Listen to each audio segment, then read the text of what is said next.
Livre 101 proclamations pour passer de la souffrance à l'audace avec Dieu. Les secrets pour transformer sa souffrance en puissance. Par Lina Aroba. La vie de chaque individu est faite de son lot de défis. Beaucoup sont frappés par des situations troubles, des échecs, des deuils, des divisions familiales, des maladies tant physiques que mentales, pour ne citer que celles-ci. Au-delà de ces réalités circonstancielles, nous avons en tant qu'enfants de Dieu une identité spécifique et une vérité divine universelle, dont la méconnaissance peut nous conduire vers une vie de désespoir, de lamentation ou de victimisation. Cette méconnaissance de notre identité en Christ nous rend vulnérables et nous met dans la posture de quelqu'un qui croit pouvoir tout résoudre par ses propres forces. Du coup, lorsque survient la moindre tempête, certains enfants de Dieu s'ébranlent et promènent des regards inquiets. Pourtant, la parole de Dieu déclare dans le livre d'Ésaïe 41:10 « Ne crains rien, car je suis avec toi. Ne promène pas des regards inquiets, car je suis ton Dieu. Je te fortifie, je viens à ton secours, je te soutiens de ma droite triomphante. » Ce qui est davantage vicieux est que, le plus souvent, la personne qui se lamente ou qui se victimise ne se rend pas compte qu'elle a voulu compter exclusivement sur ses propres forces et s'est par conséquent confrontée à un sentiment d'impuissance. Faute d'en avoir conscience, elle recherche le coupable dans les circonstances, dans les personnes. Elle se convainc que les autres sont responsables de ce qui va moins bien dans sa vie. Alors qu'est-ce que la souffrance en réalité? La souffrance est cet état de mal-être émotionnel, physique ou psychologique, dans lequel peut se trouver une personne qui traverse des situations difficiles. Le Seigneur veut que par ce livre, nous soyons enseignés sur la manière de quitter cette souffrance pour accéder à l'audace d'agir avec Dieu.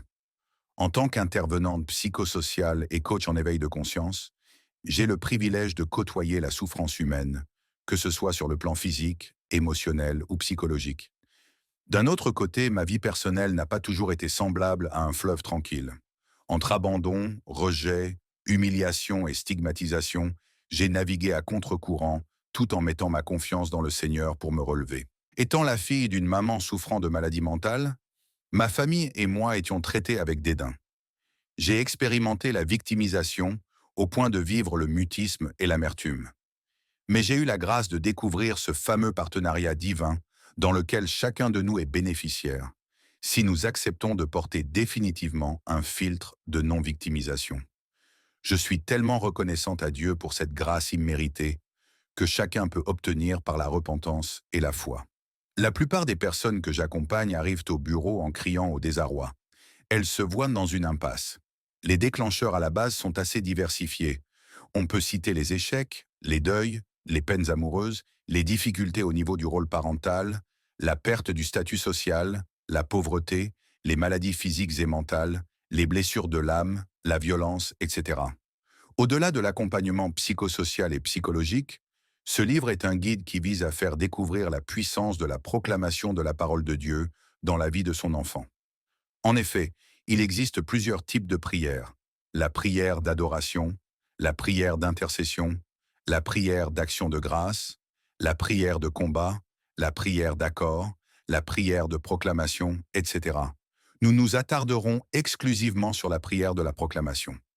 Ce livre te montre que la prière de la proclamation a une puissance particulière chez les enfants de Dieu. Il te permet d'appréhender la souffrance avec la sagesse divine. D'une part, ce livre vise à éveiller chez tout enfant de Dieu la conscience de son identité en Christ, la conscience de la présence et du rôle de l'Esprit Saint dans sa vie. Finalement, il lui révèle la conscience des promesses attachées à son identité d'enfant de Dieu, promesses dont nous sommes cohéritières et cohéritiers avec Christ. Son objectif ultime est de montrer à tout enfant de Dieu comment il peut, intentionnellement, donner vie aux promesses de Dieu dans sa propre vie par la puissance de la proclamation de la parole et le respect des principes divins. La Bible déclare en Jérémie 1er 12 « Et l'Éternel me dit, tu as bien vu, car je veille sur ma parole pour l'exécuter. » Ceci signifie que Dieu fait ce qu'il dit, et la meilleure façon de prier, c'est de lui rappeler sa propre parole, tout en appliquant ses principes. Le livre est structuré en 3 parties principales. La première partie est consacrée à un enseignement sur l'identité en Christ. La deuxième partie, quant à elle, s'inspire de l'histoire de Paul, pour nous montrer que même étant pécheurs, nous pouvons revenir à Christ et voir l'intervention de Dieu au cœur de nos souffrances. Finalement, la dernière partie nous enseignera sur les promesses divines pour ses enfants. Chacune de ces parties sera suivie d'une série de proclamations qui t'aideront à prier plus efficacement. Chapitre 1. L'identité en Christ, un préalable pour partir de la souffrance à l'audace avec Dieu. Beaucoup de personnes se reconnaissent comme des chrétiens, sans toutefois comprendre la profondeur de leur identité. Ce fut mon cas, puisque j'ai passé presque 35 ans de ma vie à vivre une vie chrétienne par alliance. J'allais à l'église le dimanche par effet de mode et plus tard, mon mari me rappelait qu'on devait y aller. J'étais vraiment une chrétienne du dimanche, et je croyais que mon salut était lié à celui de mes proches. L'initiative ne venait jamais de moi. Je priais quelquefois, et mes prières n'étaient que des récitations sans vie et sans émotion que je répétais, sans y mettre de la conscience. J'avais l'art de prier tout le monde, sauf Dieu le Père. Je priais Maman Marie, Mère de Jésus, je priais l'ange gardien, je priais les défunts de ma famille, je priais les saints, et je demandais à tous ceux-ci d'intercéder pour moi. Je croyais en réalité bien faire. Pauvre de moi. En somme, je n'avais pas une relation personnelle avec Dieu, et je me conduisais en toute ignorance. Je prenais part aux railleries à l'égard de ceux qui s'affirmaient comme étant nés de nouveau. Nous les appelions ironiquement des born again, et nous les voyions comme étant des personnes qui ont subi un lavage de cerveau ou qui ont adhéré à une secte bizarre. Tout a été bouleversé en moi le jour du décès de ma mère, puisque je me cachais derrière sa foi pour m'imaginer enfant de Dieu. Elle était une croyante pratiquante, mais sa vie de personne malade ne me faisait pas voir la gloire de Dieu en elle. Dans ces moments de lucidité, ma mère nous disait qu'elle avait porté sur elle toutes nos souffrances et que personne de nous qui étions ses enfants ne souffrirait jamais de rien. Alors, je croyais en Dieu par procuration sous le couvert de ma mère, en ignorant que j'avais besoin de bâtir une relation personnelle avec Christ. Le départ de ma mère pour la Jérusalem céleste a été révélateur pour moi, et je me suis senti assoiffé de Dieu. Dès lors, j'ai commencé à lire la parole de Dieu, et j'ai donné ma vie à Christ le jour où j'ai lu le livre de Jean, chapitre 3, les 21 premiers versets. Ce jour-là, j'ai tout fait pour rencontrer un serviteur de Dieu qui m'a accompagné dans ma nouvelle naissance. Avant ce jour, le Seigneur avait pris soin de renouveler mon entourage, en mettant sur mon chemin des connexions divines qui m'ont profondément inspiré. J'avais alors un seul regret dès ce moment-là, celui de n'être pas sorti de l'ignorance bien avant.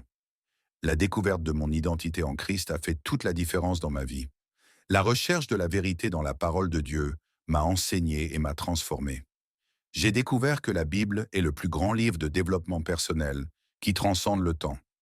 J'ai découvert, après plusieurs années d'ignorance, que la Bible était l'académie de tout enfant de Dieu.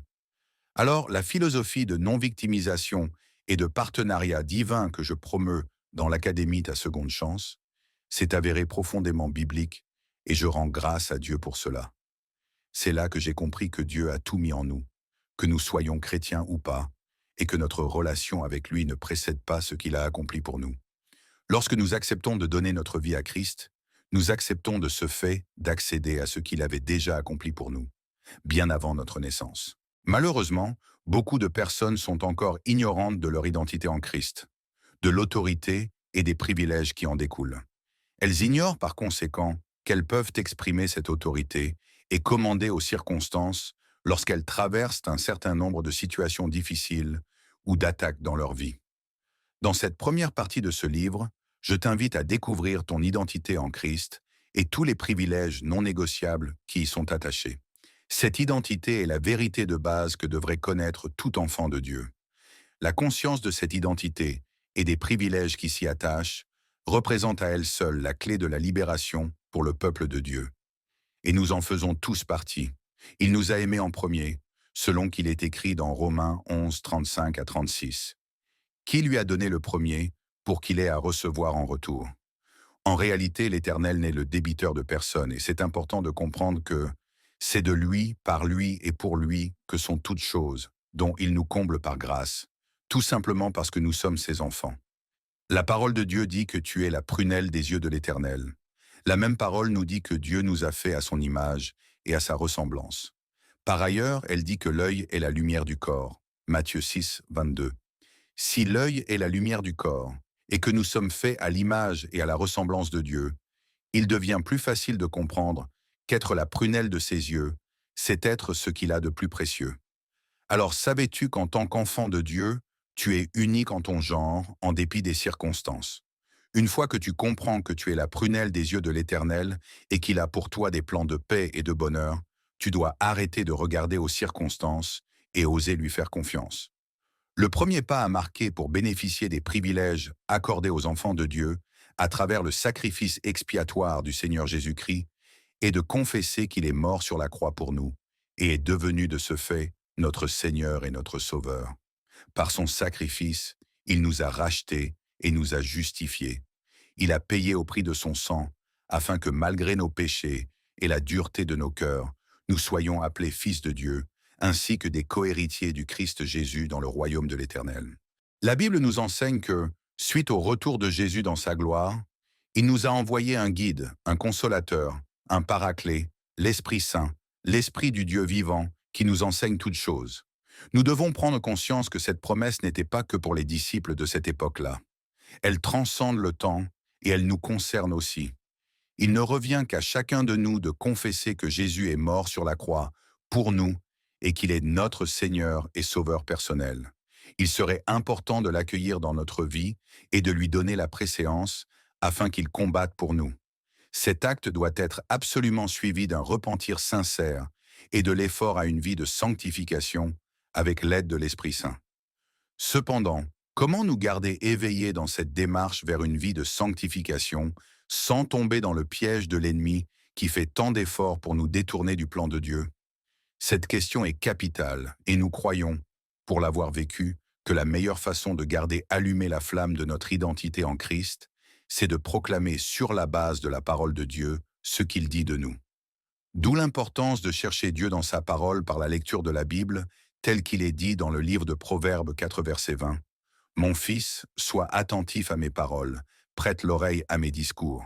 Qu'ils ne s'éloignent pas de tes yeux, garde-les dans le fond de ton cœur, car c'est la vie pour ceux qui les trouvent, la santé pour tout leur corps. » La clé de la connaissance de Dieu est donc l'accès à sa parole.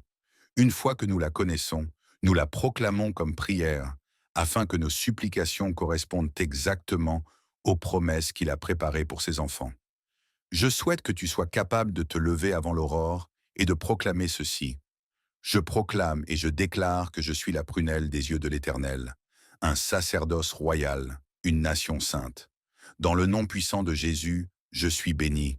Je proclame et je déclare que tous les jours, les bénédictions de Dieu frappent à la porte de ma vie, dans le nom puissant de Jésus, car par mon identité en Christ, je suis cohéritier de ses privilèges divins. Je proclame et je décrète que tous les jours, Dieu m'envoie des connexions divines et des bénédictions dont je peux me réjouir au nom de Jésus-Christ. Prends donc l'habitude de proclamer chaque matin. Je suis béni. Je déclare que cette journée va être formidable. Je suis content. Et je sais que Dieu bénit les œuvres de mes mains. Je déclare que l'abondance financière et la santé sont mon partage au nom puissant de Jésus. En faisant ceci, tu invoques la bénédiction de Dieu sur ta journée par un acte de foi. Dans les lignes qui suivent, tu auras le privilège de t'entraîner à proclamer à la base d'une trentaine de versets bibliques sous le thème de l'identité en Christ et de l'autorité qui en découle. Ces déclarations t'aideront à activer en toi la conscience de ton identité en Christ, qui est le premier palier de ton développement spirituel. 33 proclamations sur mon identité en Christ. Ne savez-vous pas que vous êtes le temple de Dieu et que l'Esprit de Dieu habite en vous? 1 Corinthiens 3,16. Je suis avec vous tous les jours jusqu'à la fin du monde. Matthieu 28, 20. Sur la base des deux versets ci-dessus, tu dois prendre conscience que le premier don que tu as reçu avec ton identité d'enfant de Dieu, c'est le Saint-Esprit qui t'accompagne à travers toutes les circonstances de ta vie. Il te fortifie et te donne le courage de regarder au-delà des épreuves.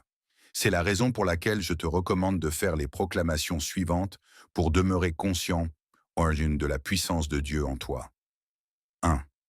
Je proclame et je déclare que j'ai été racheté à un grand prix. Par conséquent, je refuse de mettre les membres du corps du Christ qui vit en moi au service de l'impudicité. Au contraire, je choisis de glorifier Dieu dans mon corps, qui est le temple de l'Esprit Saint. 2.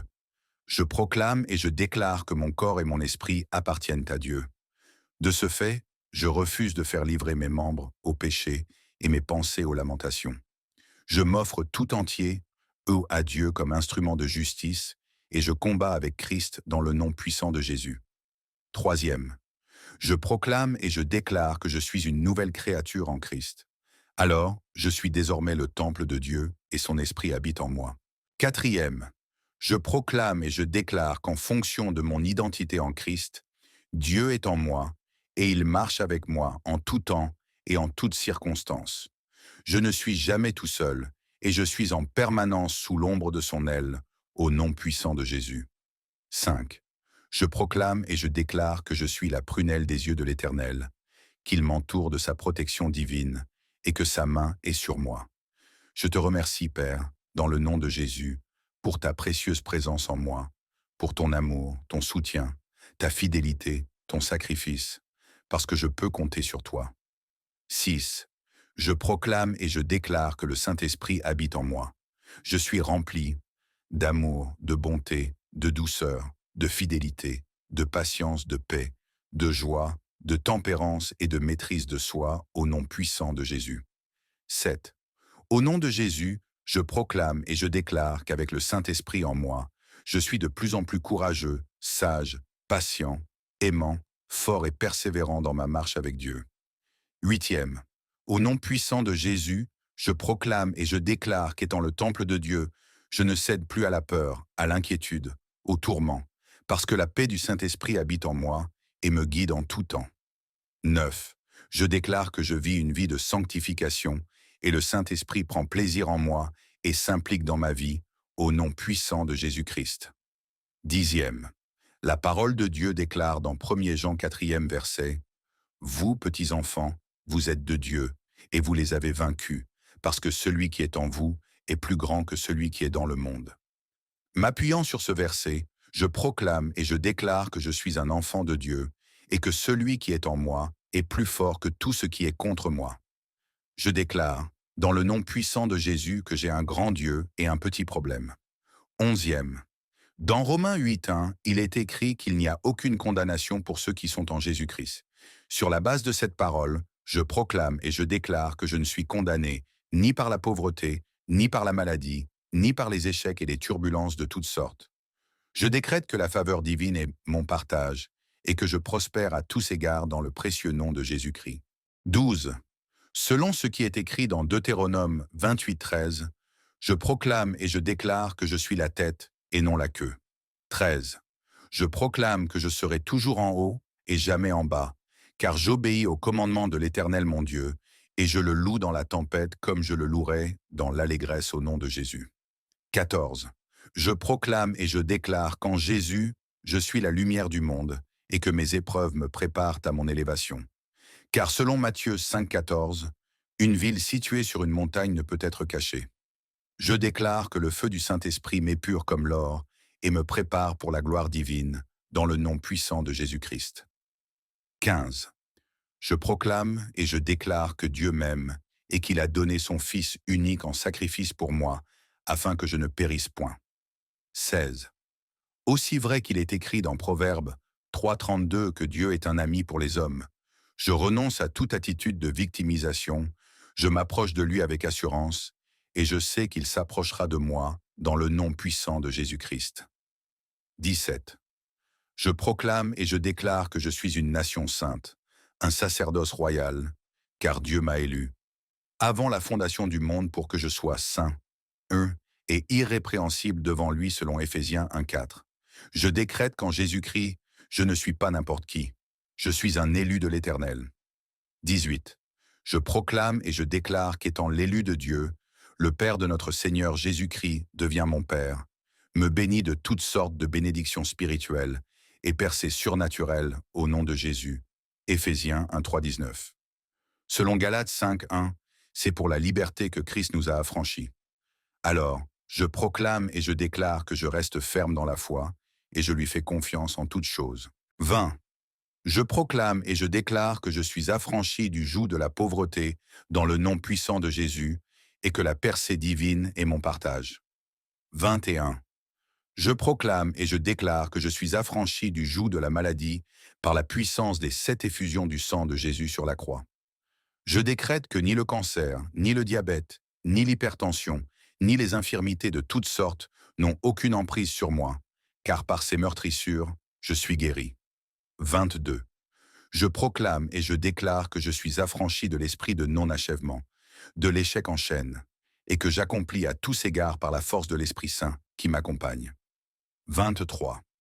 Je proclame et je déclare que je suis affranchi de la colère et que je reçois la paix qui appartient aux enfants de Dieu dans le nom puissant de Jésus-Christ. 24.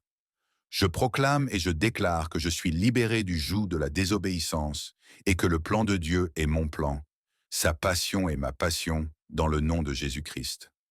25. Je proclame et je déclare que par mon identité en Christ, mon amitié avec Dieu et la relation avec lui sont plus importantes que toute autre chose. Ainsi, aucune épreuve de la vie ne me détourne de cette amitié dans le nom de Jésus-Christ. 26. Je proclame et je déclare que dès aujourd'hui, je me rapproche de plus en plus de cet ami fidèle, et je prends un nouveau départ dans une confiance inébranlable, car avec lui, je dois vaincre malgré l'adversité, dans le nom puissant de Jésus-Christ. 27. Je décrète et je crois que le Père éternel est mon meilleur partenaire dans le nom de Jésus, et que tout ce qui semble impossible dans ma vie est possible par lui. 28. Je proclame que sa main puissante intervient dans mes moments de faiblesse, car il sait se glorifier en ceux qui lui font confiance.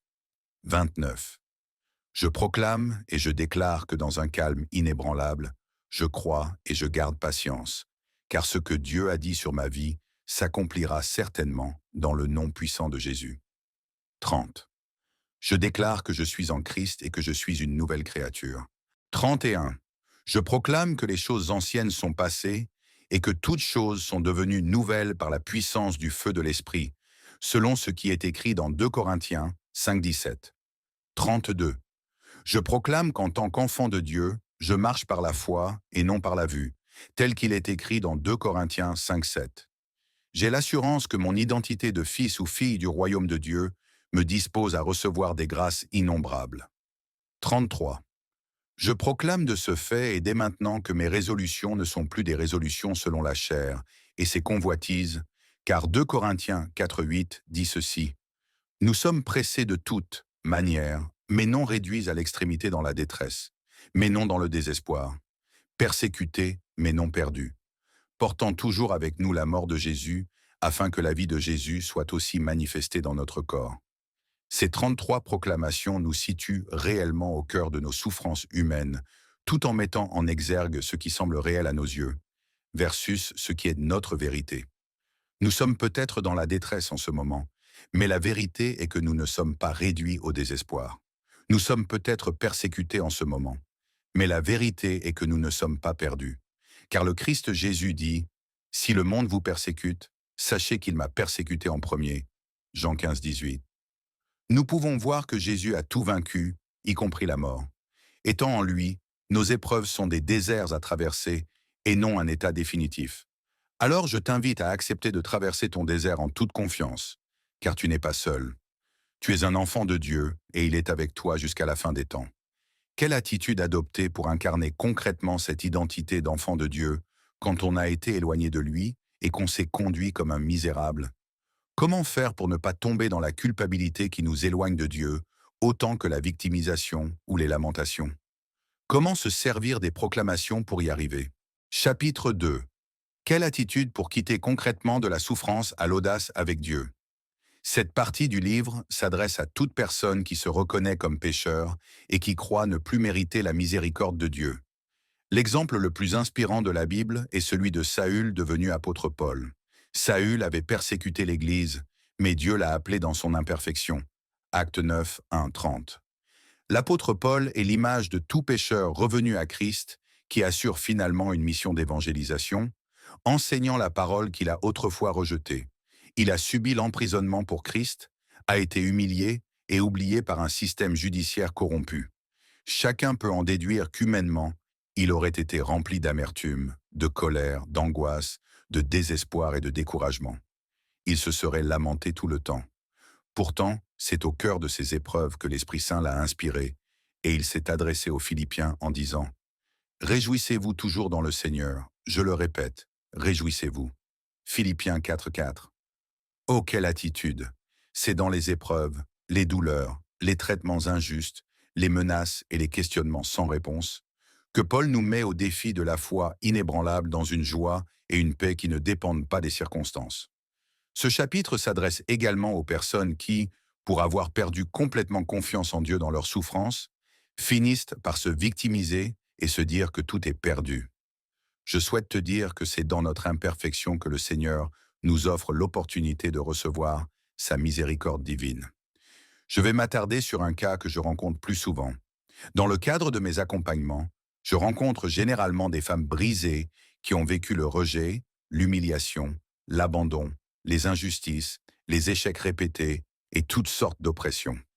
J'en rencontre énormément qui ont vécu dans des relations amoureuses toxiques et qui s'en sont sorties totalement démontées.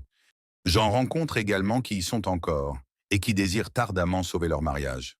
Mon but ici n'est pas de juger celle qui s'en est sortie ou celle qui décide d'y rester, mais de t'encourager à écouter la voix de Dieu en toi en toutes choses.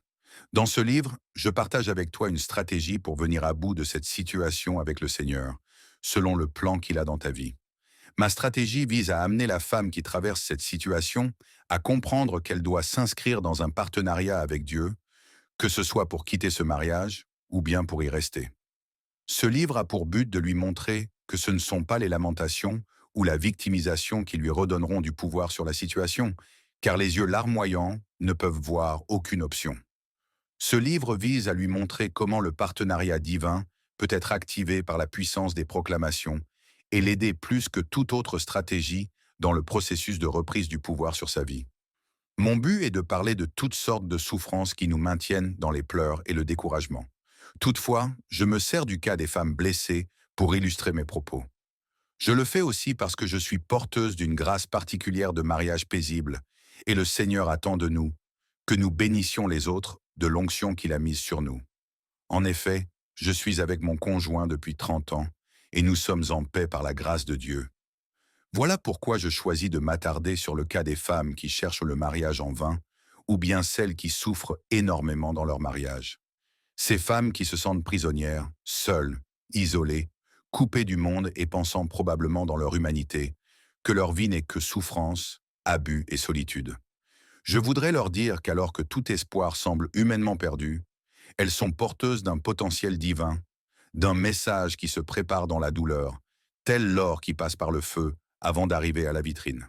La parole de Dieu, à travers l'expérience de l'apôtre Paul, te montre que ta frustration et ta douleur te préparent à l'élévation.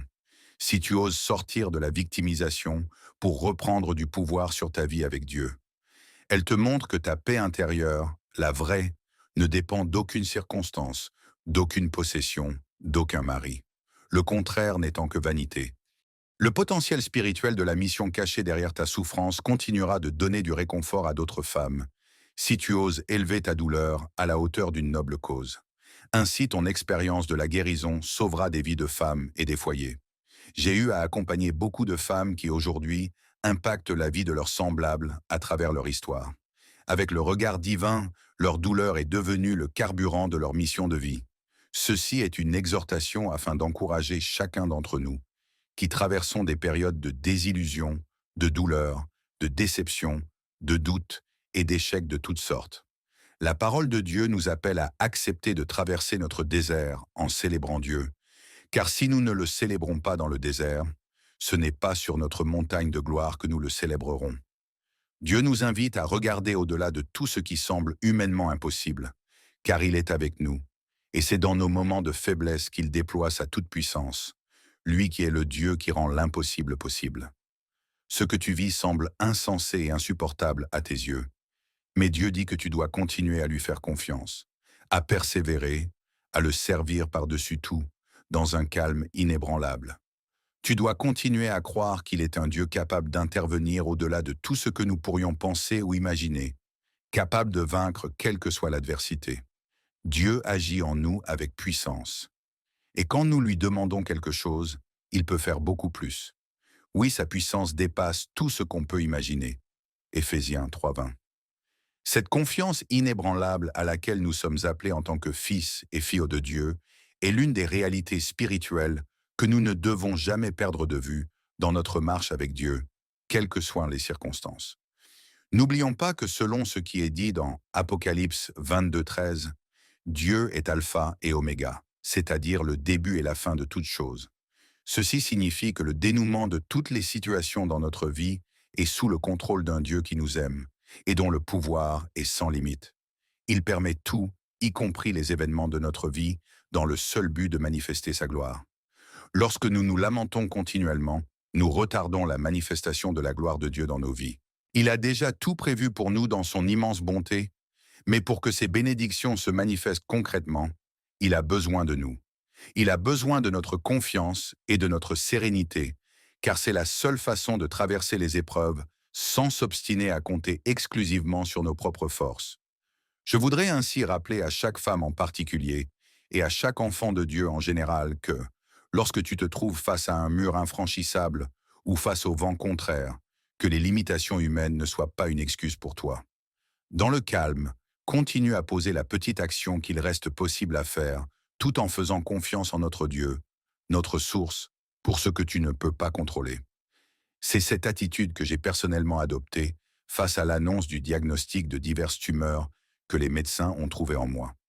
Que tu sois croyant en Dieu ou pas, les pleurs et la victimisation ne font pas partie des solutions envisageables lorsque survient un événement. Cesse de te victimiser ou de te lamenter si tu veux avoir accès aux solutions. Pour revenir à mon expérience personnelle, en rapport avec les diagnostics de tumeurs, c'est dans un esprit serein que je suis allé à chaque rendez-vous médical, sans promener de regards inquiets. Ce faisant, le Dieu qui guérit a combattu pour moi, selon le plan qu'il a sur ma vie.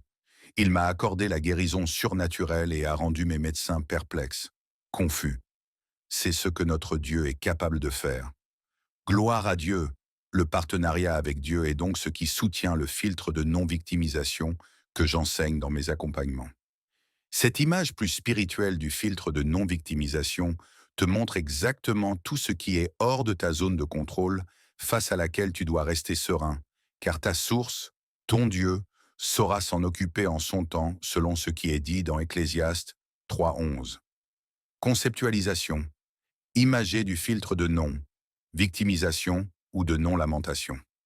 Quelle que soit la situation qui prévaut dans ta vie en ce moment, il existe toujours une possibilité de choisir, se lamenter ou ne pas le faire, promener des regards inquiets et troublants, ou rester serein et confiant en Dieu, tout en marquant le pas de foi. Le pas de foi est la plus petite action qu'il est possible pour toi de poser en attendant l'intervention de Dieu.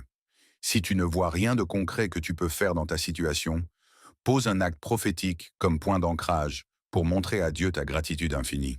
J'ai écouté le témoignage d'une dame qui a posé un acte prophétique alors qu'elle criait à Dieu pour avoir une maison pour sa famille. Ne sachant plus quoi faire, elle avait acheté par la foi une clé, celle de sa nouvelle maison.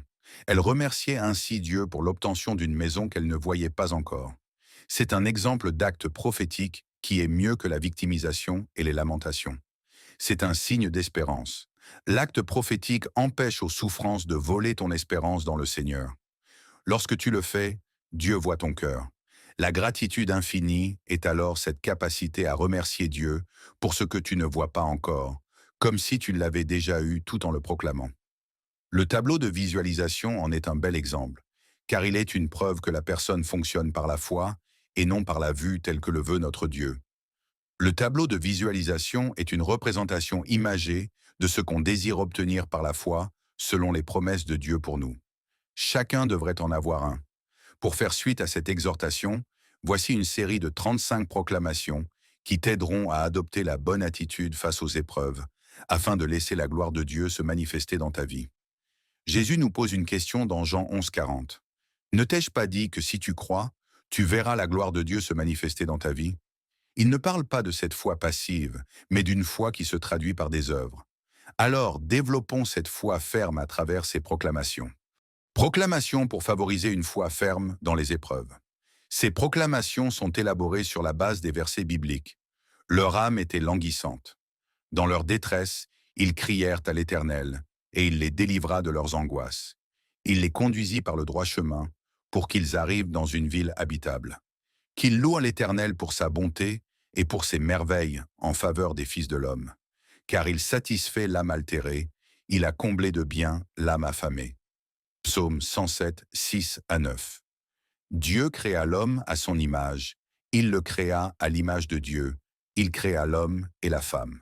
Genèse 1, 27. 1. Je proclame et je déclare que je suis créé à l'image de Dieu, lui qui est perfection comme l'œuvre de ses mains. À cet effet, je suis une belle créature, une nation sainte, un sacerdoce royal au nom puissant de Jésus. 2. Au nom puissant de Jésus, je me repens de ce que j'ai dénigré la créature divine que je suis, consciemment ou inconsciemment face aux épreuves de la vie. Je déclare que je suis beau, belle, valeureux et divinement béni dans le nom de Jésus-Christ. 3. Dans le nom puissant de Jésus, je me repens de tout manque de pardon envers les autres et envers moi-même, car j'ai pris conscience que ce faisant, je me suis autorisé à saboter le temple de l'Esprit Saint que je suis. Je déclare que j'obtiens la miséricorde divine, car c'est dans mon imperfection que mon Père veut m'accueillir et me purifier dans le sang de Jésus. 4. Je déclare et je décrète que dès aujourd'hui, j'aime d'un amour divin la belle créature que je suis, et je m'assure de la bienveillance par la puissance de l'Esprit de Dieu en moi. 5. Je proclame et je déclare que l'amour divin, à travers l'amour de soi, est mon partage, car Christ est en moi, et ne pas m'aimer, c'est refuser de l'aimer. 6. Je décrète que dès aujourd'hui, ma valeur ne dépend d'aucune possession, ni d'aucune circonstance. Je m'aime par-dessus tout, car je sais qui je suis, je sais qui est avec moi, et je sais quelles sont les promesses de mon Père pour moi. J'y crois et j'avance la tête haute malgré la douleur, car au-delà d'elle se trouve ma victoire dans le nom puissant de Jésus. 7. Je proclame et je décrète que ma joie ne dépend d'aucune possession, ni d'aucune circonstance, car la seule joie parfaite est celle qui vient de Dieu, en qui j'ai confiance, au nom puissant de Jésus-Christ. Proclamation pour favoriser une foi ferme dans les épreuves. Ces proclamations sont élaborées sur la base des versets bibliques. Leur âme était languissante. Dans leur détresse, ils crièrent à l'Éternel, et il les délivra de leurs angoisses. Il les conduisit par le droit chemin, pour qu'ils arrivent dans une ville habitable. Qu'ils louent l'Éternel pour sa bonté et pour ses merveilles en faveur des fils de l'homme. Car il satisfait l'âme altérée, il a comblé de biens l'âme affamée. Psaume 107, 6 à 9. Dieu créa l'homme à son image, il le créa à l'image de Dieu, il créa l'homme et la femme. Genèse 1, 27. 1. Je proclame et je déclare que je suis créé à l'image de Dieu, lui qui est perfection comme l'œuvre de ses mains. À cet effet, je suis une belle créature, une nation sainte, un sacerdoce royal au nom puissant de Jésus. 2. Au nom puissant de Jésus, je me repens de ce que j'ai dénigré la créature divine que je suis, consciemment ou inconsciemment face aux épreuves de la vie. Je déclare que je suis beau, belle, valeureux et divinement béni dans le nom de Jésus-Christ. 3. Dans le nom puissant de Jésus, je me repens de tout manque de pardon envers les autres et envers moi-même, car j'ai pris conscience que ce faisant, je me suis autorisé à saboter le temple de l'Esprit Saint que je suis. Je déclare que j'obtiens la miséricorde divine, car c'est dans mon imperfection que mon Père veut m'accueillir et me purifier dans le sang de Jésus. 4. Je déclare et je décrète que dès aujourd'hui, j'aime d'un amour divin la belle créature que je suis, et je m'assure de la bienveillance par la puissance de l'Esprit de Dieu en moi. 5. Je proclame et je déclare que l'amour divin, à travers l'amour de soi, est mon partage, car Christ est en moi, et ne pas m'aimer, c'est refuser de l'aimer. 6. Je décrète que dès aujourd'hui, ma valeur ne dépend d'aucune possession, ni d'aucune circonstance. Je m'aime par-dessus tout, car je sais qui je suis, je sais qui est avec moi, et je sais quelles sont les promesses de mon Père pour moi. J'y crois et j'avance la tête haute malgré la douleur, car au-delà d'elle se trouve ma victoire dans le nom puissant de Jésus. 7. Je proclame et je décrète que ma joie ne dépend d'aucune possession, ni d'aucune circonstance, car la seule joie parfaite est celle qui vient de Dieu, en qui j'ai confiance, au nom puissant de Jésus-Christ. 16. Je proclame que dès aujourd'hui, Je regarde au-delà de mes souffrances, car elles passent comme des saisons et laissent place à la meilleure version de moi, purifiée comme l'or et élevée au rang de fils ou fille de l'Éternel mon Dieu. 17. Je proclame et je déclare que j'accepte de traverser mon désert pour me rendre à Canaan et que, par cette acceptation et par la foi ferme que je place dans le Seigneur, il me délivre de mes angoisses et me conduit par le droit chemin jusqu'à ma ville habitable. 18. Je proclame et je déclare qu'au cœur même de la situation difficile que je traverse, je rencontre le Seigneur Jésus, selon ce qui est écrit dans Jean 3,16. Dieu a tant aimé le monde qu'il a donné son Fils unique, afin que quiconque croit en lui ne périsse pas. 19. Je proclame et je déclare que Dieu renouvelle en moi un cœur qui ne se ferme pas malgré l'adversité, qui ne tourne pas le dos à l'espoir que j'ai dans le nom de Jésus à travers le don de l'Esprit Saint qui m'enseigne toutes choses. 20. Je proclame que même si je ne vois pas de réponse à mes prières dans l'immédiat, je suis certaine qu'elles sont seulement dans la salle d'attente de mon Père et qu'il me répondra au temps convenable selon son plan de paix et de bonheur sur ma vie. 21. Dans le calme et la joie, je proclame et je décrète que j'ai la santé divine dans mon corps, mon âme et mon mental. Alors, j'arrête de regarder aux circonstances et je me contente de rendre grâce à l'Éternel pour son immense bonté et sa faveur dans ma vie, au nom puissant de Jésus-Christ. 22. Je proclame et je déclare que la connaissance de mon identité en Christ et des privilèges qui y sont rattachés me rassure qu'à tous égards, la paix du cœur est ma portion. Dès aujourd'hui, je ne promène plus de regards inquiets et je vis dans l'assurance, selon qu'il est écrit dans Exode 14, 13. Ne craignez rien, restez en place et regardez la délivrance que l'Éternel va vous accorder en ce jour. 23. Je proclame et je déclare que je reste calme en toutes circonstances, dans une foi inébranlable, pour disposer mon esprit à rester en mode solution, afin d'entendre la directive de l'Esprit de Dieu en moi, dans le nom puissant de Jésus. 24. Je décrète qu'à partir d'aujourd'hui, je suis rempli d'amour pour l'œuvre divine que je suis. Je ne fais rien qui puisse m'amener à méconnaître sa valeur. Je laisse ma coupe d'amour déborder, afin que je sois en mesure de donner un vrai amour aux autres, au nom puissant de Jésus. 25. Au nom puissant de Jésus, j'envoie le feu de l'Esprit Saint consumer tout esprit de victimisation, d'autodestruction, et j'arrête immédiatement de faire procès à mon Dieu de ce que je suis. Je décrète que je lâche prise sur tout ce qui ne va pas pour enfin commencer à être reconnaissant de qui je suis et de ce que j'ai dans le nom puissant de Jésus. 26. Je comprends que c'est dans la gratitude infinie que j'aurai accès aux bénédictions qui me sont dues, en vertu de mon identité de fils ou fille du royaume le plus important de l'univers, le fils ou la fille de l'Éternel Dieu, dans le nom puissant de Jésus-Christ. 27. J'en conclus que je suis béni, que je suis la prunelle des yeux de l'Éternel et que la santé physique, mentale et émotionnelle sont mon partage.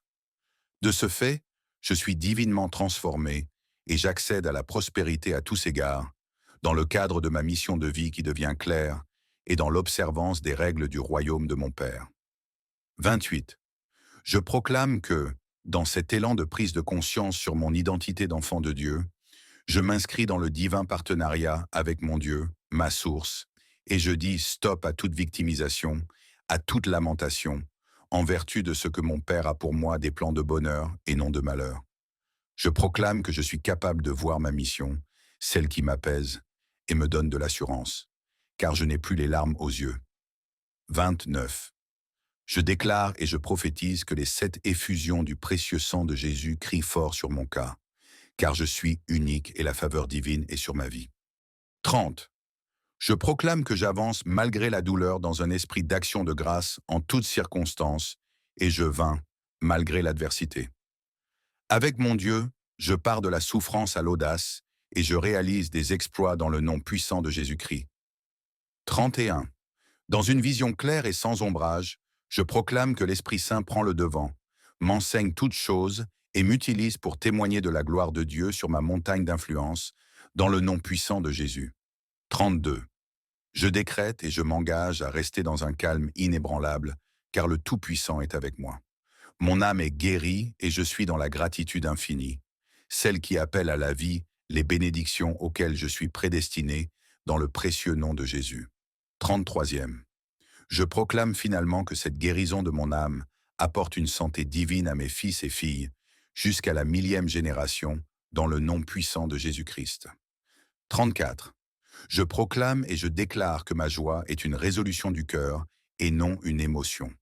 Ma paix du cœur est le résultat d'une saine façon de penser et de vivre selon les standards divins, le fruit d'un cœur reconnaissant et constamment en gratitude. Ma joie et ma paix transcendent les circonstances et mes convoitises. 35. Je proclame et je déclare que ma joie qui vient de mon Dieu engendre une saine discipline de prière, de gratitude, de générosité et de pardon dans ma vie. Ma paix intérieure est un choix conscient qui attire à moi des connexions divines pour réaliser ce qui surpasse mes compétences dans le nom puissant de Jésus-Christ. En conclusion, j'appelle à la manifestation de toutes ces proclamations dans ma vie dès maintenant.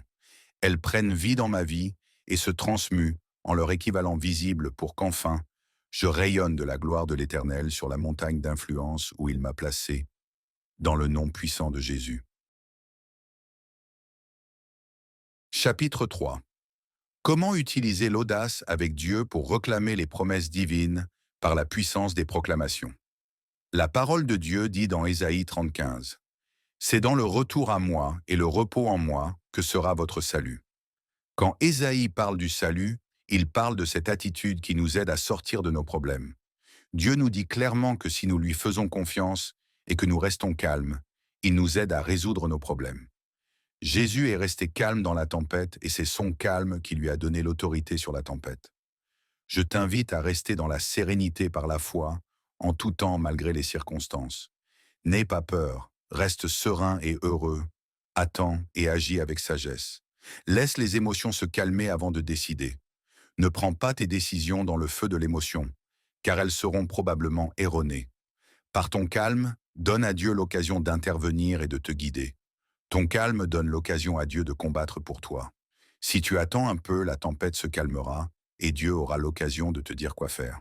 Ton calme te prédispose à écouter la voix de Dieu et à voir les aides soudaines qui surgissent de façon inattendue. Ce calme n'est pas toutefois une raison d'être dans la passivité. Exode 14,8 montre comment Dieu peut permettre une situation difficile dans le but de faire jaillir sa gloire. L'histoire nous raconte comment les Israélites réagissent lorsqu'ils sont coincés entre la mer Rouge et l'armée de Pharaon, qui les poursuivait alors qu'ils quittaient l'Égypte pour Canaan, leur terre promise. Face à l'épreuve, ils ont eu peur et ils furent irrités au point de rejeter la faute sur Moïse. C'est la même chose qui se passe dans notre vie aujourd'hui. Quand nous sommes irrités, nous commençons à blâmer les autres. Nous sommes portés à trouver des coupables et refusons de prendre la moindre responsabilité. Face aux épreuves, il est plus facile d'être négatif et de dire des choses négatives sur nous-mêmes ou sur ceux que nous désignons comme coupables. À un moment de ma propre vie, tout était réuni pour que je me considère comme une victime. J'en voulais au monde entier et même à Dieu. Ceci n'est pas la chose à faire, car se victimiser ou se lamenter éteint notre lumière et bloque la main de Dieu sur notre vie. La victimisation face à l'épreuve est un signe de manque de foi. Dans l'histoire de la marche des Israélites vers la terre promise, Moïse leur dit « Tenez bon si vous voulez voir l'Éternel agir pour vous. » Il leur demande clairement de se tenir tranquille. Sois ferme, confiant et courageux, si tu veux voir comment l'Éternel va te sauver. Dans Exode 14,14, il est dit ceci « L'Éternel combattra pour vous, et vous, gardez le silence. » On peut comprendre que le rôle de Dieu, c'est de combattre pour nous, et le nôtre, c'est de rester calme et confiant, garder notre paix et nous tenir tranquilles. C'est dans cette tranquillité que le peuple d'Israël a finalement entendu de Dieu ce qu'il devait faire. Cet exemple nous montre que le Seigneur nous guidera et nous montrera quoi faire si nous apprenons à rester tranquilles et à espérer en lui. Mais que veut dire espérer en Dieu? Est-ce que cela signifie que Dieu est au contrôle et que nous ne devons rien faire du tout? Cette parole nous demande plutôt de ne rien faire selon la chair, selon nos convoitises, mais de poser un acte de foi. Espérer en Dieu, c'est taire nos lamentations et notre amertume pour nous focaliser sur ce que nous pouvons encore contrôler, sur ce qui est juste à faire, tout en laissant ce qui ne relève pas de notre contrôle à Dieu. Le tout dans une foi inébranlable. L'effort spirituel à faire est important dans les moments de détresse. La foi est un acte spirituel. Croire en Dieu requiert un effort spirituel. Malheureusement, nous faisons le genre d'effort inapproprié en accordant trop d'importance aux événements qui surviennent dans nos vies. Pourtant, nous ne pouvons rien changer aux événements. Ce qui est possible de changer, c'est notre façon de réagir aux événements. Nous semblons, par ailleurs, ne pas être conscients que Dieu est notre meilleur partenaire dans ce que nous traversons. Espérer en Dieu a une définition merveilleuse. Attendre que Dieu intervienne, attendre qu'il agisse, soupirer après sa faveur, compter sur sa force, attendre avec espérance qu'il intervienne à tout instant. Nous observons par contre que beaucoup attendent passivement leur miracle, leur percée. Espérer en Dieu ne veut pas dire être passif.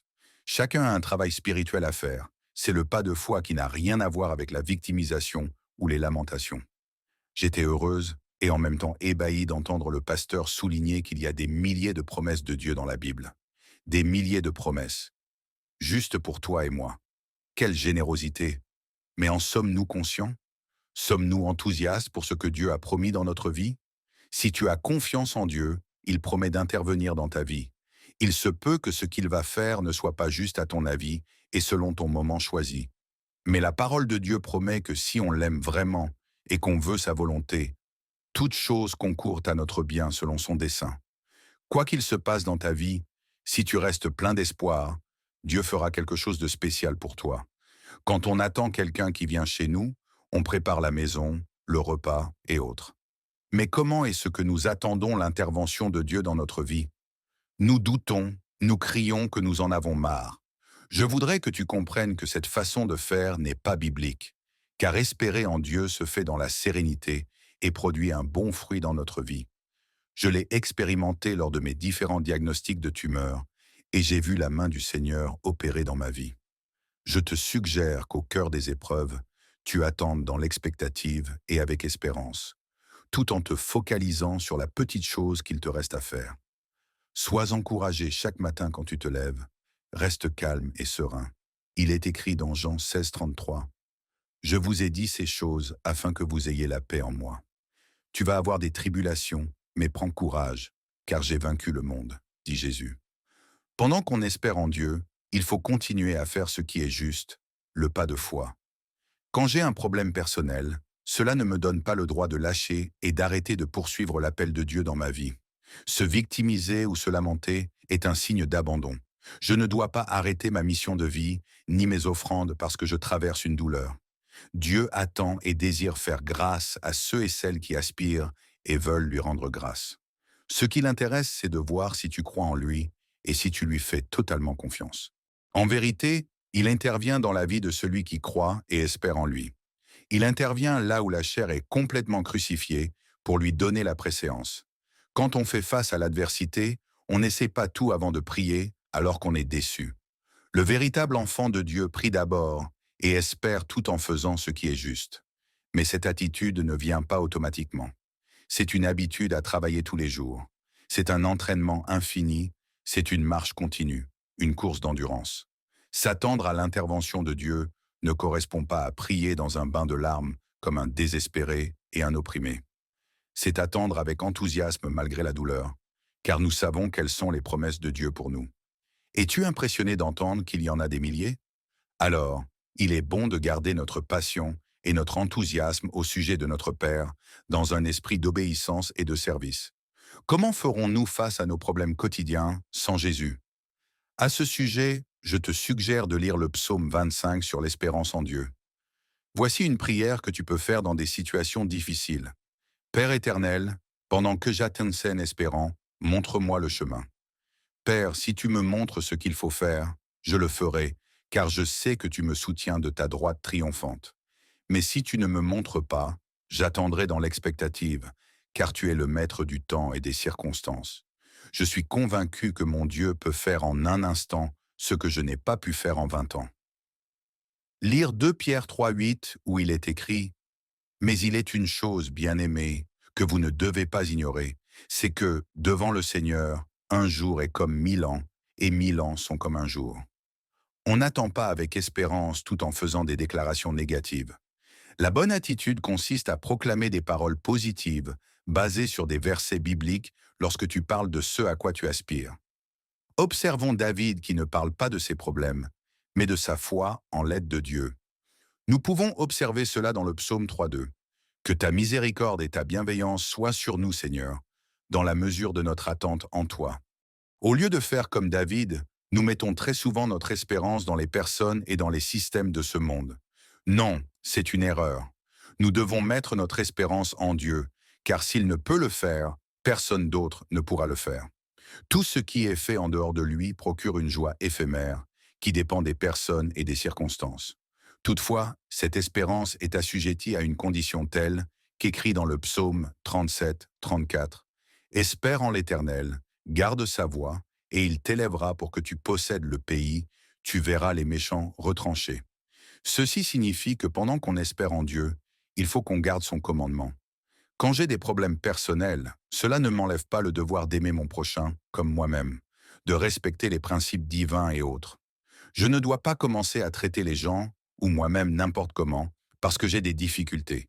Ces difficultés peuvent être un test de foi auquel Dieu me soumet et qui précède une élévation.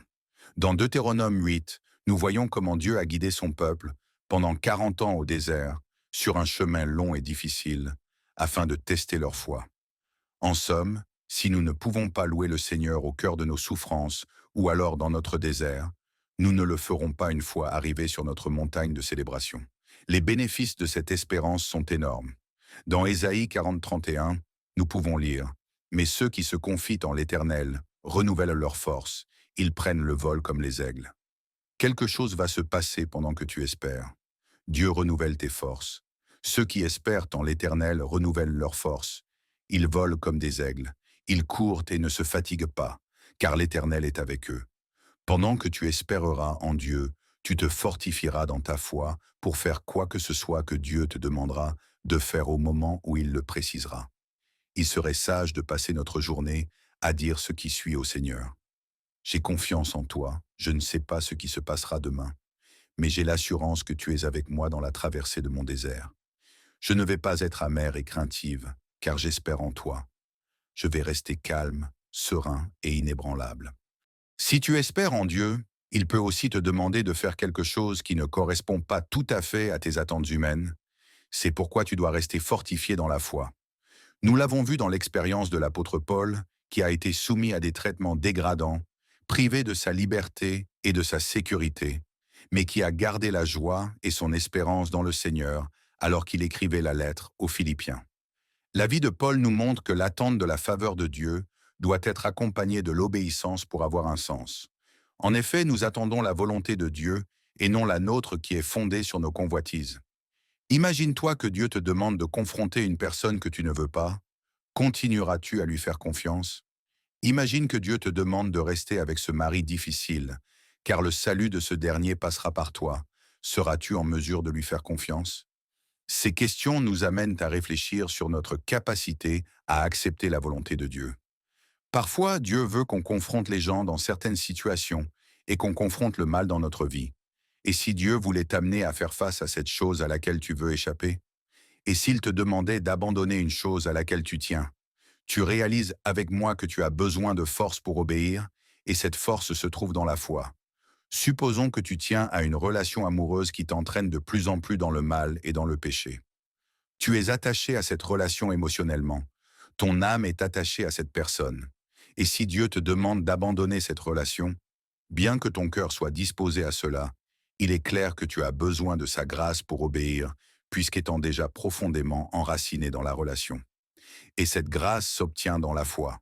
Tu comprends avec moi que Dieu veut continuer à faire plus dans nos vies, mais qu'il ne le fera pas sans notre foi inébranlable. Il a besoin de nous pour nous bénir, et cette foi en lui est totalement gratuite. Saisissons cette opportunité et ne promenons plus des regards inquiets. Que veut dire prier et garder la foi? Ce qui rend parfois difficile nos prières, c'est que nous voulons prier jusqu'à ce que Dieu entende nos convoitises et notre propre volonté. Pourtant, prier consiste plutôt à soupirer jusqu'à finir par entendre la volonté de Dieu pour nous. N'as-tu pas prié pour que la volonté de Dieu soit faite? Ou bien, finalement, ce qu'il te demande n'est pas ce que tu pensais? Certaines personnes prient en disant ceci: Seigneur, laisse-moi impacter la vie des personnes.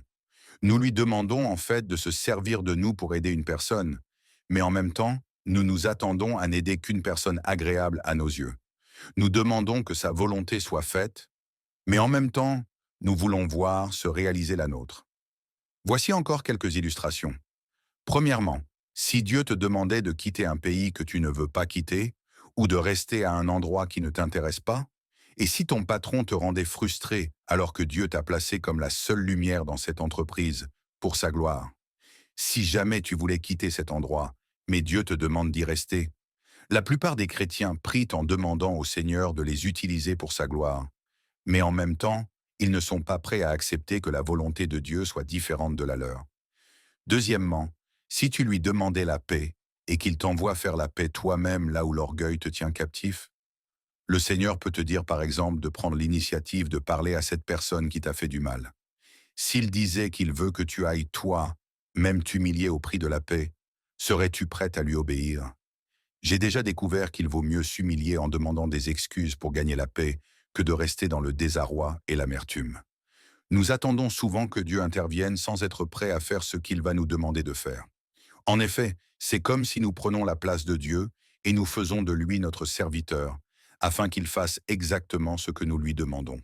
Enfin, si le Seigneur te demandait de semer des graines pour avoir ta percée, ou de donner quelque chose que tu veux garder, parfois nous oublions les principes que Dieu nous enseigne et auxquels nous sommes tenus en tant que ses enfants. Parfois, il faut semer quelque chose de spécial pour obtenir une percée spéciale. Un prêtre m'avait enseigné à l'époque, où je traversais mon désert au Cameroun, que prier ne consiste pas à insister en prière jusqu'à ce que Dieu nous écoute, mais que c'est soupirer dans la prière jusqu'à finir par entendre la volonté de Dieu pour nous.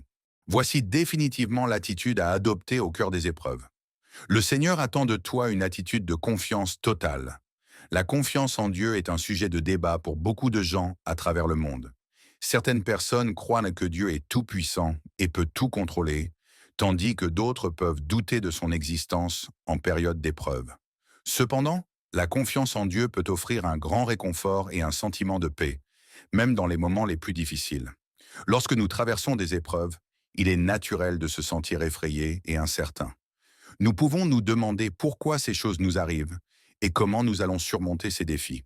Cependant, la confiance en Dieu peut nous aider à surmonter ces difficultés en nous fournissant une perspective différente sur la vie.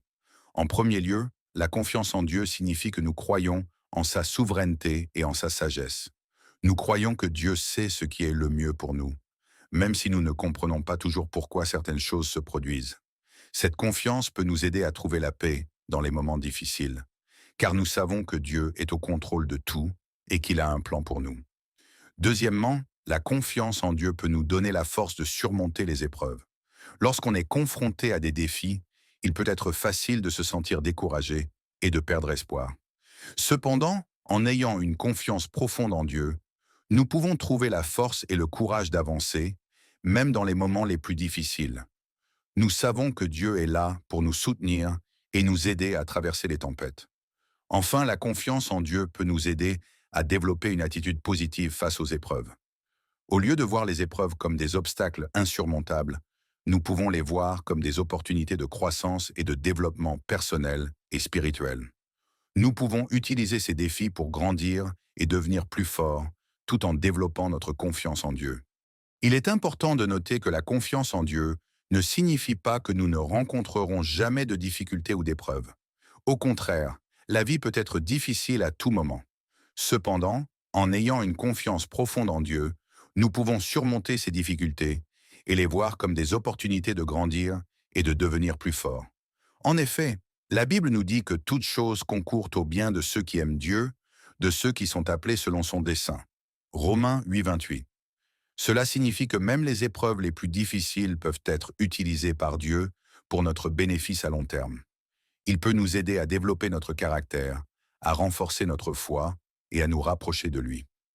Pour avoir confiance en Dieu pendant les épreuves, il est important de garder une perspective correcte sur la nature de Dieu. Dieu est un Dieu d'amour et de compassion, et il veut toujours le meilleur pour nous. Il est présent dans nos moments de peine et de souffrance. Il veut nous aider à traverser ces périodes difficiles, mais il a besoin de notre foi pour le faire. Il est également important de comprendre que Dieu ne nous abandonne jamais. Même lorsque nous ne comprenons pas pourquoi nous rencontrons des épreuves, nous pouvons être certains que Dieu est avec nous et qu'il nous soutient. La Bible nous dit que Dieu est fidèle. 1 Corinthiens 1,9. Pour avoir confiance en Dieu pendant les épreuves, il est également important de se rappeler que Dieu a un plan pour notre vie. Même lorsque nous rencontrons des difficultés, nous pouvons être certains que Dieu travaille à accomplir son plan pour nous. La Bible nous dit dans Romains 8,28 que toute chose concourt au bien de ceux qui aiment Dieu. Cela signifie que même les épreuves les plus difficiles peuvent faire partie du processus qui nous conduit dans son plan pour notre vie. Il est important de se rappeler que Dieu est toujours avec nous, même dans les moments les plus difficiles.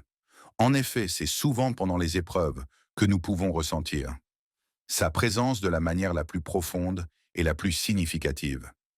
La Bible nous dit que l'Éternel est proche de ceux qui ont le cœur brisé et qu'il sauve ceux qui ont l'esprit abattu. Psaume 34, 18. Lorsque nous faisons face à des épreuves, il peut être tentant de se concentrer sur nos propres forces et nos propres capacités. Cependant, cela peut nous pousser au découragement et au désespoir. Au lieu de cela, nous devrions nous rappeler que c'est la force de Dieu qui nous porte et nous soutient, et non la nôtre. Il est écrit à cet effet dans la Bible. Mes forces me manquent complètement, et il n'y a plus en moi aucune force. Psaume 30 et 1,10. Il est également important de comprendre que les épreuves peuvent nous aider à développer une relation plus profonde avec Dieu. Pendant les moments difficiles, nous pouvons chercher refuge en lui et nous tourner vers lui pour obtenir de l'aide et de la guidance. En faisant cela, nous pouvons apprendre à mieux connaître Dieu et à comprendre sa volonté pour notre vie. La Bible nous dit que ceux qui cherchent l'Éternel ne manquent jamais de rien. Psaume 34, 10. Sachant que le Seigneur déploie sa puissance dans tes moments de faiblesse, il est bon que tu lui fasses précisément confiance quand tout te semble humainement impossible. Dans Jacques 1er, 2 à 4, il est dit « Mes frères, regardez comme un sujet de joie complète les diverses épreuves auxquelles vous pouvez être exposés, sachant que l'épreuve de votre foi produit la patience. Dieu te dit que c'est précisément au cœur de ta souffrance que tu dois être joyeux et lâcher prise, car la balle est rendue dans son camp. Dieu est le Dieu de l'impossible. Ceci est une assurance qu'au moment où tout semble impossible, tu ne devrais plus te soucier. Si tu es en situation de manque, demande ce dont tu as besoin à Dieu qui donne à tous. Demande simplement, sans reproche, et cette chose te sera donnée. Mais demande-le avec foi, sans douter, car celui qui doute est semblable au flot de la mer, agité par le vent et poussé de côté et d'autre selon Jacques 1er, 5 à 7. Je souhaite que tu comprennes que le doute comme la peur est à l'opposé de la foi. C'est pourquoi ton doute empêche à la gloire de Dieu d'éclater dans ta vie. De plus, la demande faite à Dieu doit s'inscrire dans une patience qui supporte la tentation, respectant ainsi le temps de Dieu dans notre vie. Il est clairement dit dans Jacques 1er 12, « Qu'heureux soit la personne qui supporte la tentation, car après avoir été éprouvée par l'épreuve, elle recevra la couronne de vie que le Seigneur a promise à ceux qui l'aiment. » La confiance en Dieu pendant les épreuves est un sujet important et personnel pour de nombreuses personnes. C'est un moyen de faire face aux difficultés de la vie et de trouver un soutien spirituel en temps de besoin. De plus, la confiance en Dieu peut nous donner la force de faire face aux défis. Nous pouvons nous appuyer sur sa sagesse et sa puissance pour trouver les réponses à nos problèmes et prendre des décisions difficiles. Cela peut nous donner la force et le courage de faire face à des situations difficiles et de surmonter les obstacles qui se dressent sur notre chemin. Enfin, avoir confiance en Dieu peut aider à renforcer notre foi. Lorsque nous traversons des épreuves, nous pouvons être tentés de remettre en question notre foi ou de nous sentir abandonnés par Dieu. Cependant, en maintenant notre confiance en lui, nous pouvons renforcer notre foi et découvrir de nouvelles façons de voir sa présence dans nos vies. Comment renforcer notre confiance en Dieu pendant les épreuves? Il y a plusieurs moyens de le faire. Tout d'abord, il est important de consacrer du temps à la prière, à la méditation et aux supplications. Cela peut nous aider à nous connecter à Dieu et à sentir sa présence dans nos vies. Il est également important de s'immerger dans les enseignements de notre foi. Lire les Écritures, participer à des études bibliques et louer Dieu en tout temps et en toutes circonstances. Comment prier pendant les épreuves? Au cours de nos vies, nous faisons face à de nombreuses épreuves et difficultés qui peuvent remettre en question notre foi et notre confiance en Dieu. Cependant, la Bible nous offre un grand nombre de versets pour nous rappeler les promesses divines et nous encourager à maintenir notre foi en temps d'épreuve. Je t'encourage à proclamer ces promesses au cours de tes moments difficiles, car cela peut t'aider à rester forte, à te rappeler la puissance et la présence de Dieu dans ta vie. Ces 33 proclamations basées sur des versets bibliques affirment ta foi aux promesses divines en temps d'épreuve et les appellent à se réaliser dans ta vie. Je proclame et je déclare que Dieu est l'alpha et l'oméga, le premier et le dernier, le début et la fin selon ce qui est écrit dans Apocalypse 22:13. Je déclare qu'il est tout-puissant et qu'il contrôle toutes choses. J'ai l'assurance qu'il est présent dans ma vie en tout temps. 2. Je proclame et je déclare que je n'ai peur de rien, car mon Dieu est avec moi. Je ne suis pas anxieux, car il est mon Dieu. Il me fortifie et m'aide. Il me soutient de sa droite victorieuse, parce qu'il l'a dit dans Ésaïe 41:10. Je suis assuré de son soutien et de sa force dans mes moments difficiles, dans le nom puissant de Jésus. 3. Je proclame et je déclare que j'ai un grand Dieu et un petit problème, car sa parole dit en 1er Jean 4:4 que celui qui est en moi est plus grand que celui qui est dans le monde. J'ai l'assurance que la puissance de Dieu m'aide à surmonter les épreuves. Je suis vainqueur dans le sang de Jésus-Christ. 4. Je proclame et je déclare que je reçois l'aide de Dieu juste à temps. Père, donne-moi la force pour faire face à tout. Donne-moi ton aide juste à temps, selon ta promesse dans Psaume 46, 1, au nom puissant de Jésus. 5. Je proclame et je déclare que le Seigneur est mon berger et que je ne manquerai de rien, dans le nom puissant de Jésus. 6. Je déclare que je suis enfant de Dieu et que tout ce qui m'arrive est sous la protection de mon Père céleste. 7. Je proclame que je suis aimé inconditionnellement par Dieu et que son amour pour moi ne changera jamais, même en temps d'épreuve. 8. Je crois que Dieu a un plan parfait pour ma vie et que, même si je ne comprends pas toujours les épreuves que je traverse, il est en train de les utiliser pour accomplir son plan parfait pour moi.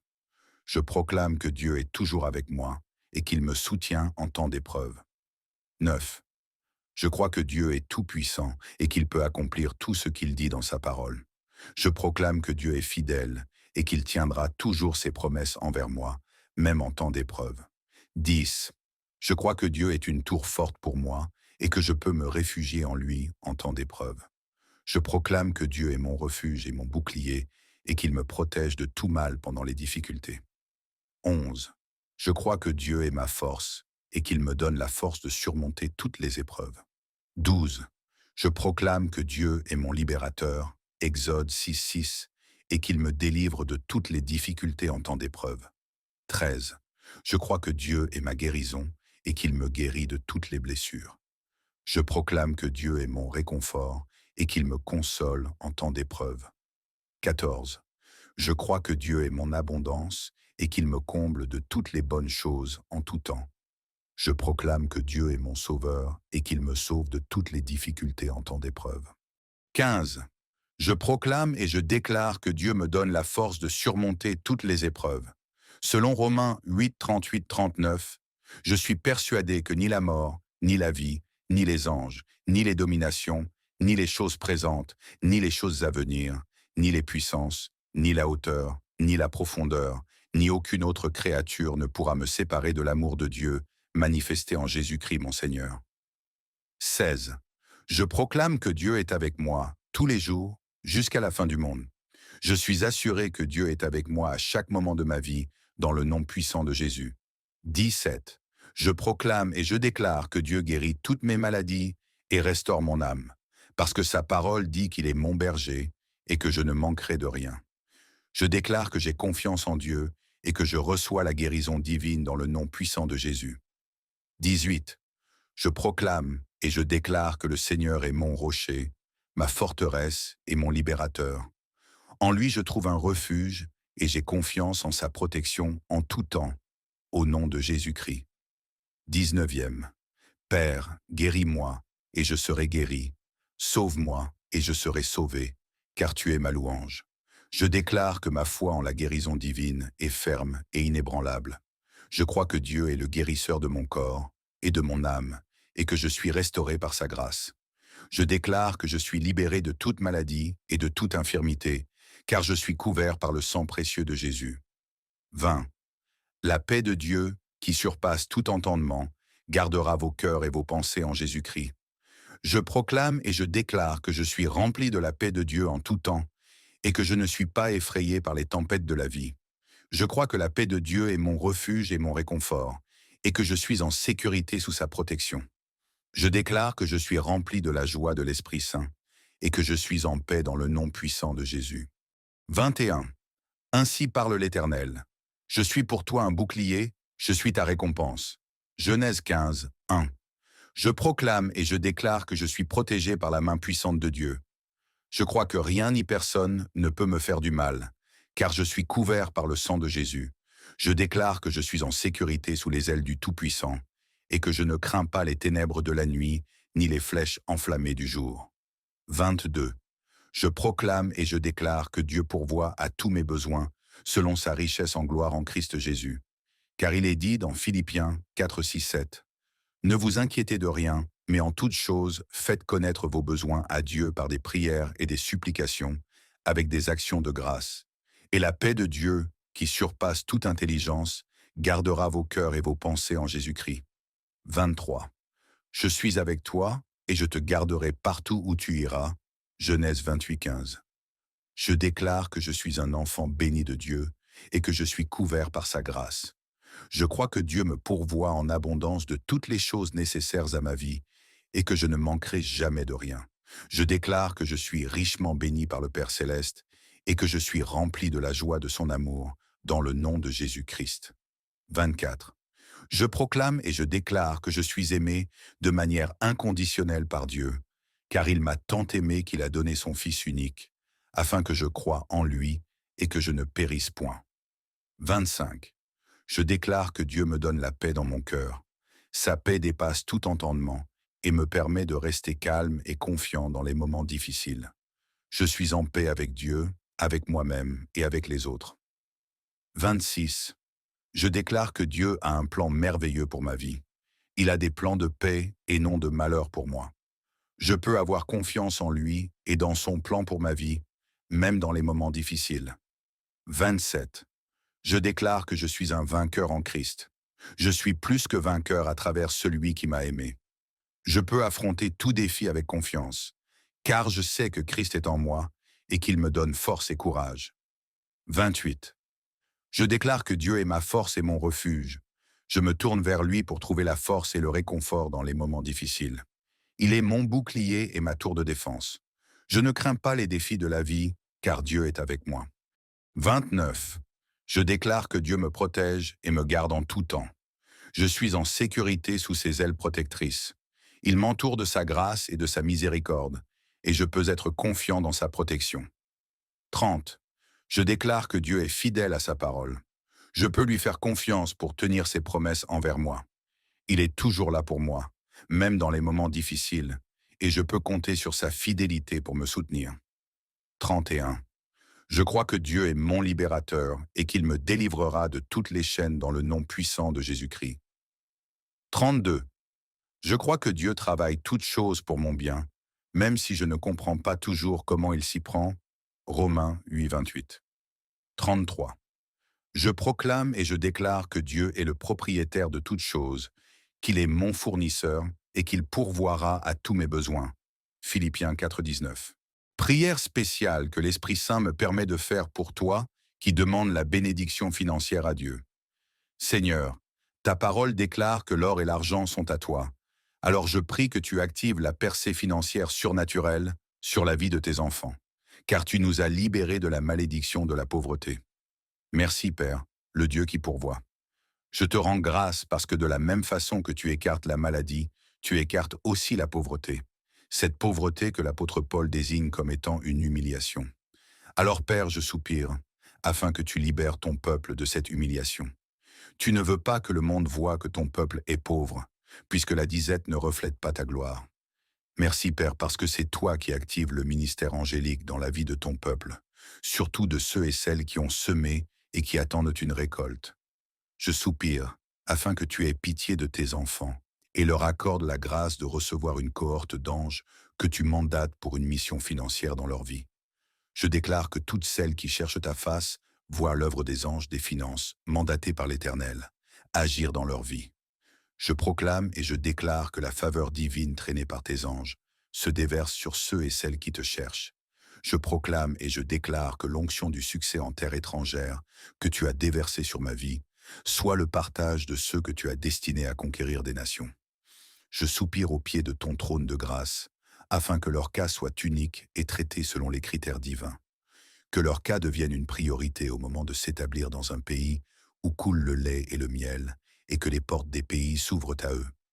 Je prie que leur cœur soit gardé pur pour le Seigneur, et que l'onction de la générosité les envahisse, car le Seigneur dit qu'il y a plus de bénédictions à donner qu'à recevoir. Que Dieu les bénisse toujours, les positionne et les dispose à donner avec joie pour l'œuvre de Dieu, pour les veuves et les orphelins. Père, permets-leur de comprendre que tu n'es le débiteur de personne, et que qui sème dans la bonne terre, récolte. Père, je m'appuie sur ta nature en tant que propriétaire de toutes choses pour formuler ces demandes. Je sais que mon Dieu n'est pas un Dieu pauvre, car l'or et l'argent lui appartiennent. Mon Dieu, tu es le propriétaire du ciel et de la terre. Alors je te prie de faire comprendre à tes enfants que rien n'appartient au diable, c'est un dévoreur, une sauterelle. Permets-leur, ô Père, de comprendre que tu es le seul qui peut leur remettre en une fraction de temps leurs années volées par la sauterelle. Père Tout-Puissant, je m'appuie sur le sacrifice de Jésus qui est venu déraciner la pauvreté pour faire cette demande spéciale. Il a pris la pauvreté sur lui-même, afin que nous qui étions pauvres, nous devenions riches de ses richesses. Je prie que tes enfants réalisent qu'ils sont tes héritiers et cohéritiers avec Christ par l'œuvre de la croix. Que tous ceux qui sont dans les tourments financiers expérimentent la percée financière surnaturelle, car Dieu est le Dieu des miracles. Mon frère, ma sœur, si tu le crois, lève les mains et reçois ce miracle financier pour la mission divine et non pour ta gloire personnelle. Reçois-la pour être une source de bénédiction pour les autres, dans le nom puissant de Jésus-Christ. Amen. Et maintenant, voici quelques consignes pour prier toi-même sur tes finances. Pour que ta prière sur tes finances ait un sens, assure-toi que dans ton subconscient, tu n'aies emmagasiné aucune pensée contraire à la prospérité. Si au fond de toi tu as des croyances erronées sur l'argent, alors ta prière sera faite en vain. Assure-toi également que tu ne jalouses pas la prospérité d'autrui. Je t'invite à être heureux pour ceux qui ont du succès dans le Seigneur et à les servir. Ainsi tu seras béni au-delà de tes attentes. Assure-toi de ne pas être esclave de l'argent. Fais plutôt de l'argent ton esclave. Il devient ton esclave lorsque tout ce qui importe pour toi, c'est de servir. Tant et aussi longtemps que tu serviras les bonnes causes, l'argent qui n'est qu'une énergie te suivra partout. Assure-toi enfin de semer à la hauteur de ce que tu veux récolter et surtout dans la bonne terre. Tu peux semer dans les ministères, chez la veuve et l'orphelin. Celui qui se conduit ainsi est une personne enrichie. J'aimerais te faire comprendre qu'être enrichi, c'est mieux qu'être riche, car la richesse peut finir. Mais l'enrichissement pour Dieu est éternel. Par la position que Dieu nous a donnée d'être les héritiers et cohéritiers de Jésus, nous pouvons être définitivement enrichis. Conclusion et invitation à répondre à l'appel du Seigneur. Dieu te met parfois à l'épreuve pour voir vers qui tu te tourneras, vers lui ou vers tes pensées limitantes. Apprenons à marcher avec le Seigneur, car avec lui on gagne toujours. Dès que tu commences à te lamenter ou à murmurer, tu es en train de faire confiance à tes pensées et non au Dieu de l'impossible. Il est préférable d'élever ta foi à la dimension de sa grandeur et ta foi se solidifiera. De ce fait, tu ne regarderas pas le monde avec tes yeux physiques, mais avec les yeux de Dieu en toi. Ton seul devoir est de chercher la connaissance profonde de Dieu afin de comprendre qu'il tient toujours ses promesses. Ayons cette humilité d'obéir à Dieu. La plupart d'entre nous ne cherchons pas la volonté de Dieu, mais notre propre volonté. La plupart d'entre nous savons nous en remettre à l'opinion des autres, mais nous ne sommes pas capables d'avoir confiance en Dieu. La marche avec le Seigneur n'est pas un hasard. Elle est intentionnelle. Elle demande notre disponibilité à l'écouter et à lui obéir. Voici les 7 valeurs qui t'accompagneront dans ta marche vers Dieu et l'accès aux promesses qu'il a faites pour toi. L'effort de sanctification, la connaissance, la persévérance, la gratitude, la maîtrise de soi, l'amour et l'attachement à Dieu. Ne sois pas de ceux qui chantent du bout de lèvres, Seigneur, Seigneur, alors que ton cœur ne le glorifie pas. Lorsque tu as une foi vaine, tu proclames la parole de Dieu sans y croire et rien ne se passe dans ta vie. Arrêtons les excuses, les plaintes, les blâmes et manifestons la gloire de Dieu. Lorsque tu fais face à la difficulté, demande au Seigneur ce qu'il souhaite t'enseigner et reste à l'écoute. Il te le révélera, car il est fidèle en toutes choses. Dieu ne te juge pas, mais toi, tu le juges selon tes humeurs. Je souhaite que tu le réalises. Cherche la volonté de Dieu en toutes circonstances et accède à ses promesses pour toi. Quand tu es dans la volonté de Dieu, tout va bien aller, car sa parole dit que son joug est léger.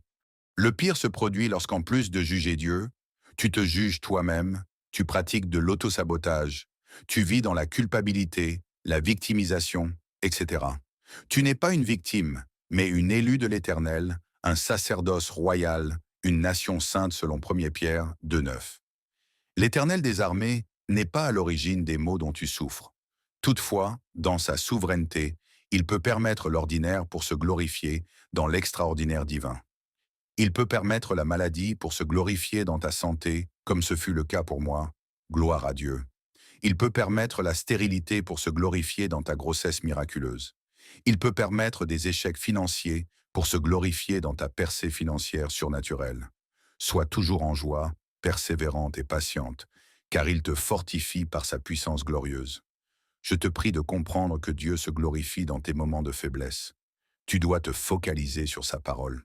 Quelles que soient les circonstances, marche par la foi et bénis l'Éternel pour ses promesses sur ta vie. Bénis le Seigneur pour les enfants qu'il t'a promis bien avant de les enfanter. Bénis l'Éternel pour l'argent qu'il t'a promis avant de le voir dans ton compte. C'est de la gratitude infinie. Que l'Esprit de Dieu te révèle la connaissance parfaite de Dieu, afin que tu vois le monde comme il le voit. Sa paix et sa joie sont ton partage, si tu lui fais confiance et si tu restes dans l'obéissance inconditionnelle. Par ailleurs, si tu fais partie de ceux qui n'ont jamais connu le Seigneur Jésus, j'aimerais te dire qu'il te connaît lui, il t'aime et il t'appelle. Alors réponds à son appel pour la gloire de Dieu. Marche sur les sentiers de ta destinée en prenant garde à ta fondation qui n'est rien d'autre que ton identité en Christ. Il t'appelle à être roi et sacrificateur. Tu ne peux pas conquérir le statut de roi et renier celui de sacrificateur. Si le contenu de ce livre t'a aidé à réaliser qui Dieu est pour toi et que, de ce fait, tu as soif de revenir à lui, j'ai quelques suggestions à te faire. Rapproche-toi, si tu le désires, du réseau Ta Seconde Chance Internationale, de FDE International, du ministère Né pour briller avec Christ, du ministère Déborah Lève-toi, ou tout simplement de ton église locale. Une servante ou un servant de l'Éternel t'accompagnera dans ta marche avec Dieu.